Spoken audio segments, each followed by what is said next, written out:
Greetings, humans. I'm George, and welcome back to the Windmill Full of Courses. So we're gonna react to something that has a very square-shaped video, so we're gonna put it over there. Care to explain why this is squarey? I don't know why it's squarey. I guess because it's old, and they had square screens back then. This is a band. That band started out in the 70s. Yes, which makes it the oldest band we will have checked on the channel thus far. And I think the song is really old, like probably around that time as well, but I'm not really sure. The original is 17 minutes long, but we were instructed to check out this one because it's a live performance. So what this band does is kind of concept album, world building kind of thing based on some alien universe. And they're also kind of sci-fi Tolkiens because they made up their own language for it. And they sing in it. Also, I was told that we might get some sort of psychedelic shrooms behavior on the drummer. Okay, so you were told, you were instructed and such. By whom? By one awesome person, aka Zargaroth. Zareen. Either way you take it, he's cool. And I'm legit scared of this video at this point, because I heard so many things about it. And I see a jazz group. Oh, okay, let's go. Original video will be down there. Let's go. So, are you ready? No!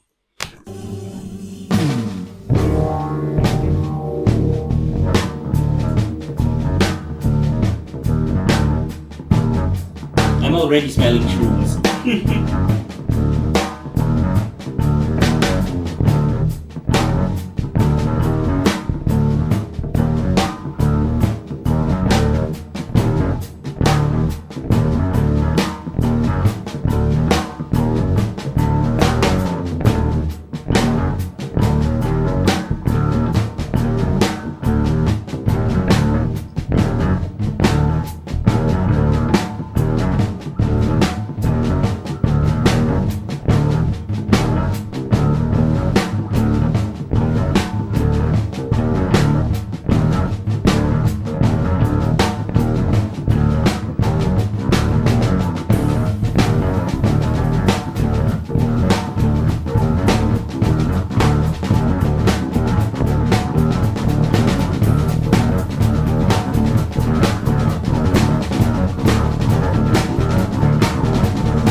I gotta stop it. This creeps the hell out of me.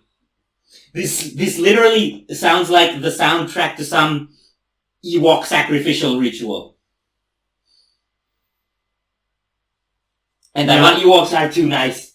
You're right. You're right. This rather sounds like the aliens. Yes, those aliens actually got civilized and are now probing my brain. Something like that. I want to talk about that drummer. He's the main composer. A lot.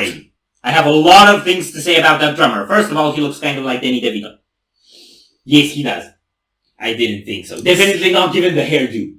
Second of all, he really looks like he's on shrooms. And in case he is on shrooms, that would definitely justify the behavior. Because he's speeding up the tempo. And if it's the kind of hallucinogenic stuff that kind of expands time for you, at the beginning of the song he probably thought he was playing funeral doom metal and he wanted to change something about that. Which is why he started speeding up. You know, filling those huge blanks between those notes that were actually half a second apart.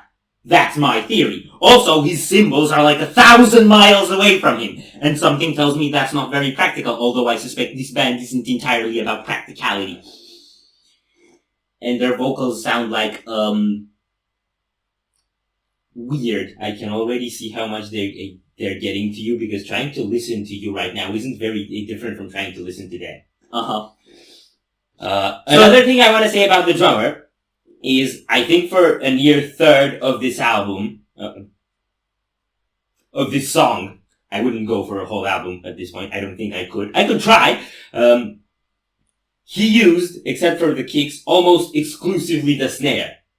Now, and it was mad, like it was a lot going on, just with the snare. Now, do you remember when we did that Tak video where the whole drum kit was just 3 drums and then cymbals? Mm-hmm. And that also sounded mad. Yeah. So that, and then this, are the biggest up yours to Mike Mangini that I've ever seen. And I love the bass. Yeah, the bass looks like a really old ancestor of modern day wobbly technical death metal bass. Because it's like wobbly, just not technical death metal. Yeah, this is 70s tech death.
Dude, what the, do not the. No offense, but I am so glad that's over. At first I was thinking, well, why not listen to the 17-minute song? I'm a pro nerd, I love long songs. Thanks for not letting us react to the 17-minute song. Okay, I don't want to hate on this. Like, this is definitely really cool, but my god, it's difficult. No, I don't hate it. I don't think there is a word for the emotion that I feel related to this right now. I'm actually not sure if what I'm feeling is an emotion or a disease. Or a blend of both. But one thing I can tell you is he got up at the end from the drum kit. And he looked and behaved like a normal person, and he was coherent, which tells me all that was voluntary.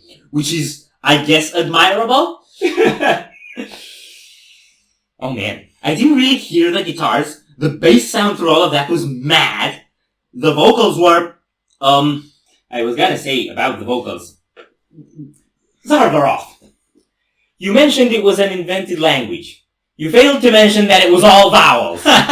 Yeah, I was gonna say, do you know how you listen to David Attenborough and he, analyzes sounds of whatever species and then tells you what they mean after detailed scientific analysis of the sounds between different species of animals? Yes. I believe we need him to translate. Because this really does sound like Mother Nature. Coming through the voices of approximately 147 people on stage. I think it's Mother Nature speaking from a wormhole. Yeah, and the stuff that really makes your head wheezy spin, that's definitely coming from the keyboards a lot. Yeah, so I didn't even see keyboards or synth or whatever was there, but I assume it was some sort of synth because it had all the alien noises imaginable. Yeah, there was a keyboard. And having that blended into jazzy drum beats and hyperactive jazzy drum beats and wobbly tech death bass that isn't tech death. And then having those vocals on the top and just going at it for that long.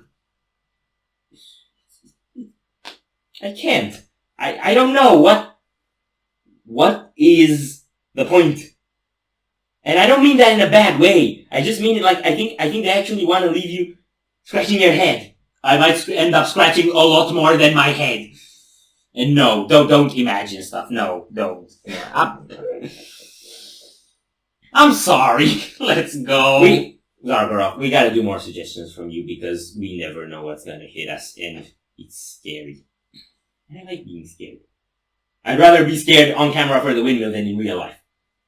After this, I might be scared in real life for a while, but anyway. Can we listen to some deathcore now? Yes. That might be quite relaxing. Yeah, something heartwarming and chill and wholesome. Yeah. If you enjoyed this reaction, we greatly appreciate the likes and shares. And if you want to see more, don't forget to subscribe with bells on. Thank you very much for coming back. We hope you enjoyed your stay, and we'd love to see you back at the Windmill very soon. Or see you then.